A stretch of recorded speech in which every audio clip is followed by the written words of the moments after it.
Hey, what's going on, everybody? Boilon here, and welcome back to another video on Lord of the Rings Home. Now, today, we're going to be doing another video discussing and detailing a little bit more of this, which is the star multiplier values. Now, I'm sure if you saw my last video, then you would be a little bit in the loop as to what's going on in the game. Now, I do want to say that this probably isn't going to be coming into effect for a couple of weeks, and most likely it's going to be coming, if it's still happening. There's been a lot of pushback on this, but if it is, it's probably going to be coming alongside of the raids, which, again, I expect towards the end of July. That being said, there's been a lot of conversation specifically around damage characters, and with the release of Legolas coming on like Monday, and so I do want to do a video here kind of detailing the differences of what you should expect and whether or not Legolas is even worth it when you compare to other damage characters, or Elrohir, for example, who is immediately farmable, who you will be able to realize these kind of 6 and 7 star stats. And so comparing them to, say, a 3-star Legolas and what you would expect at max level, it's really interesting. So if you want to know more about those and other characters of the damage nature, then let's boil this down.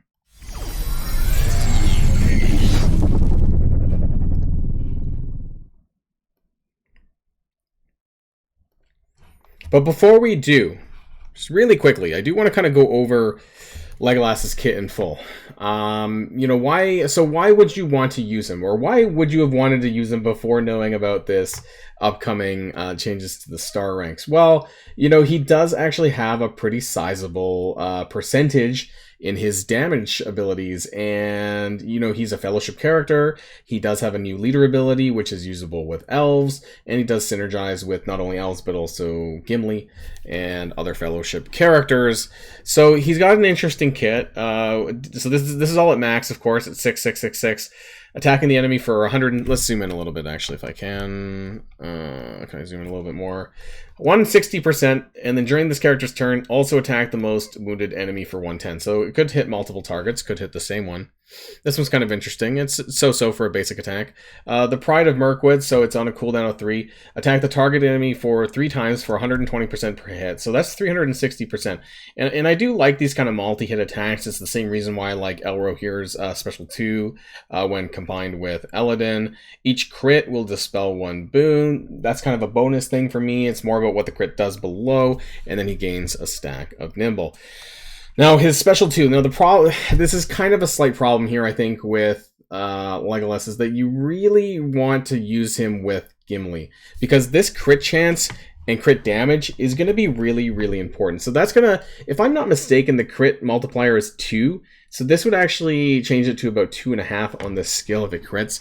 But you don't get the crit chance unless you have Gimli. And so unless you have another way to get deadly, he basically gets he gets advantage, which gives you a guaranteed crit if he crits.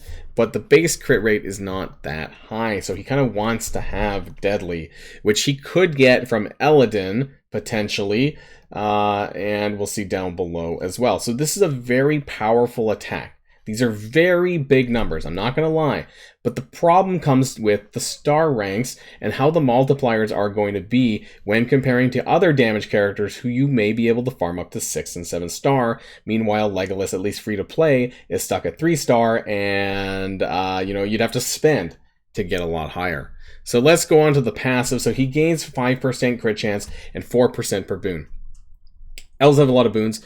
Now, you might want to consider this whether or not you have Elrond or don't have Elrond, because that's going to be a fair bit of difference, because Elrond does add quite a few boons to elf characters, so he's not going to necessarily be as good without Elrond, because you won't be getting as many boons. You'll be having to rely on characters like Arwen, who I don't really actually even use anymore, or at all. I never really touched her much, and Eladin. Is another character who's going to maybe give boons to other characters as well. But anyways, if you don't crit, you really need to crit, because if you crit, you gain advantage, which is a guaranteed crit on next attack to a random fellowship or elf ally. Now, I don't know if this also applies to himself, if this can land on himself as part of the random characters. If that's the case, that's even better, because then he'll just keep critting, and that sounds really amazing. And so his damage potential is pretty high.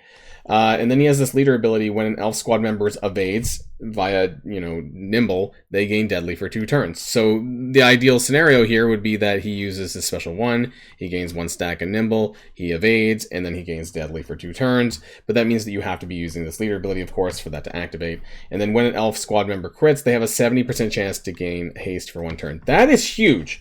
It's a shame that's not 100%, but that part is huge. But the question is that Elrond has his own leader ability, and so are you using... Which one would you use? And I guess my other big concern is that this is a leader ability and he's a fellowship character. It's kind of weird. This was like intended for him to be used with the elves. Maybe it's like a future Mirkwood team as well. Maybe they're kind of like putting all this stuff on so they don't have to adjust them later. I don't know. It's like, I don't personally see myself using the Elrond leader ability, I don't think, over this. But again, 3-star just makes such a big difference, unfortunately. And so that's where I want to jump into the character stats. Now, where did I find all this? I do my own tables, but I do get a lot of the information from the people who run this website. So I don't even know who they are, but thank you. The people, because it really helps. Obviously, the databases are really helpful. Let's go in to what I have. Now, this specifically here is for damage characters. We're going to be doing a separate video on healers. I know some people are really interested on characters like Halbarad or Pippin or Naramiri or the other healers, and we're going to be doing a separate video for that one. I think we'll be doing a separate video for tanks as well, because there are a handful of tanks that are farmable live in the guild campaign, and other characters, and that's what this is all about.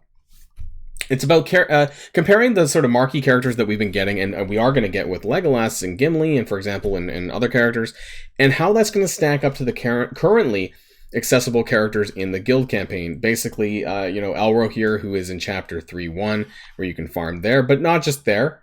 You can find Naramiri in chapter 2, and then the rest of them are in chapter 1, but they're quite good still, and even better with these star buffs. So Ironhide Troll, he's going to be mentioned in this video as well. Pippin, who's going to be mentioned in the healer video. I'm not sure if I'm necessarily going to be talking about Edric, because I feel this stat alone is not super amazing anyways. But then we have Uglok, who's obviously a huge winner as a tank and for the Shadow team that you're going to be able to get to 7-star. Now, we'll be talking about those in due time, though, not necessarily all in this video. And there are a handful of characters in the damage category who are available in the stores as well. You can find Eomer, he's going to be touched on in this video as well. So I currently have him up to 5-star, or at least available to rank up. I'm not spending the gold yet. And while I'm here, you know what? I'm actually going to go ahead and buy 5 more shards, because why not? Because I do have him at gear tier 7, and I think that with the star buffs, there may be some value with him. And so maybe getting to the 7-star. The other guild campaigns is Wubei, and he's going to be part of that tank discussion, I think, as well, when we get to that video. So let's jump back to the table anyways. So I have a few things going on, and I'm kind of doing a lot of things at once. So the text here, that's what I have down here on the side, and I should probably start putting characters in the B column, because I feel that my frame kind of cuts off the A column a little bit. But we have Elrohir here, and then we have Elrohir 5-star. So this is Elrohir 7-star. This is Elrohir 5-star, because just for curiosity, I wanted to know sort of what the differences between 5-star and 7-star was for the updated stats. And then Legolas at 3-star for the new stats. And then Ironhide Troll 7-star, Ironhide at 5-star, and then we have down here below, we have Eomer at 7-star. So this is how I basically calculated it out, because you need to separate the gear tier stats, which are completely independent from the star ranks. They're completely separate. So I had to separate that out. So I started with seeing, okay, what was their stats at level 60, G1, 1-star. For Elrohir, that's 499. For the old version of the star ranks, at 7-star G1 level 60, it's 998. This is just specifically the damage stat. This isn't everything else. So we're mainly focusing on how how all these characters, their damage stat reflects against each other. So the new version of that, though, again, G1 new level 60 G1 7-star. The new 7-star 1996. Now, then we had to take a look at the old version of the 7-star, but with the G8. And that's 1673. So it's basically, that's how you find out how much value the gear has, is it's the difference between 1673 and 998, which is a value of 675. So then how we figure that out is we just add that 675 onto the new 7-star stats, and we get a grand total of 2671. Now, to figure out the effective change, including the gear tiers, it's about 62.6%. Now, that's just taking this 1996 and, the 1673 and dividing it by 2671. And this is with the gear included, that you're going to see an effective change in the damage stat for Elrohir of 62.6%, which is a lot. Okay. Again, I put this over here, G8, Elrohir, damage stat, roughly 675 value. Now, I want to compare this to, we're just going to jump ahead here to the Elrohir 5-star version, and that's 1772. So between a 5-star Elrohir and a 7, you're looking at almost like 1,000 damage stat. It's actually, it's probably about 900 there. But it's still a lot, right? Like we could see what the difference is between that roughly. Assuming they're at gear tier 8, and we get a percentage value of 66%. So the difference between 5-star and 7-star Elrohir is 66% at the effective change anyways for the damage stat, which is quite considerable. So that's the reason why I'm currently going out of my way to farm more shards for both of those characters. I'm going to be doing it for Elrohir up here, who is soon to, he's not G8 yet, he's soon to be G8, but I'm currently farming at 41 out of 200, and then I'm also going to go back and farm Ironhide, because he's going to be another insane character with those 7-star stats with the amount of AoE damage he does. Now, let's take a look at Legolas's 3-star stats. Alright, sorry for that weird cut. If you guys noticed it, my dog started going mental, so I had to take a video pause here, and now I'm trying to get back on my train of thought. We're here talking about Legolas here. Now, this is the 3-star version, so ignore everything up above because it's not the 1-star, 7-star stuff. That's not what we're comparing here. And because the changes to the 3-star is, and I have it over here, isn't really a change. There's no change to 1, 2, and 3-star. That this is what you're going to get free to play on Legolas. Is that a 634 damage stat for a G1, level 60 G1, 3-star Legolas, not 7-star. Now, if you add his gear stats, which is almost about double this now, it's roughly about 670 damage stat to a 3-star level 60 G8 Legolas, you're getting about 1309. And so it's just insane. Because if you compare that to both a Elrohir 7-star and an Elrohir 5-star at max, you can see that even a 5-star Elrohir is well surpassing the damage stat, but the 7-star Elrohir is almost, it's over double of the damage stat. So that's just really crazy, and that's what I have here. Elrohir will have 2 times the damage stat as a 3-star Legolas. Now, why is this important? Because the damage stats for them both are somewhat similar, and the buffs that you get in the kit for Legolas, I don't think is honestly going to overcome the amount of raw damage that you're going to get out of the star ranks for Elrohir. There is obviously the crit chance and increased crit damage if you have Gimli as an ally, and that's a completely different conversation, because I'm just talking about Legolas standalone. You're probably going to want to include Gimli if you are using Legolas, and that gives a different concern because obviously he's going to be a 3-star as well, so his stats aren't going to be as good as some other character that you might be able to use in the tank formation or whatever as a 7-star character that is available. The 460% damage, Elrohir gets something pretty similar when it comes to his 4-hit attack with Eladin on the field. It also ignores 50% of the target's armor as well. He just doesn't get this part. So Legolas, I think, is the better character. But when you compare to a 7-star available character to a 3-star one, I think the answer is obvious. Now, when Legolas becomes farmable down the line, I think that's probably going to put Elrohir in his place. But right now, he's not going to be a character that I'm going to be upgrading and a character that I'm probably going to be putting on the bench, or at least leaving him there for a little while. Now, I kind of wanted to talk about Ironhide Troll a little bit as well, and because he's got some pretty insane AoE damage output. And so I wanted to take a look at what his new 7-star stats are going to be, and also what his stats will be for the new 5-star, for those of you who kind of took him to 5-star and kept him there like myself. 3096 for the new G8 level 60 7-star stats. That's about 400 more than Elrohir, and compared to a 3-star Legolas, it's a lot, like 2.5 times, so it's pretty substantial. He also has an effective change for himself at about 62.6%. I don't know if this is just coincidental or just for the damage stat. The 5-star Ironhide, you're looking at about 2053.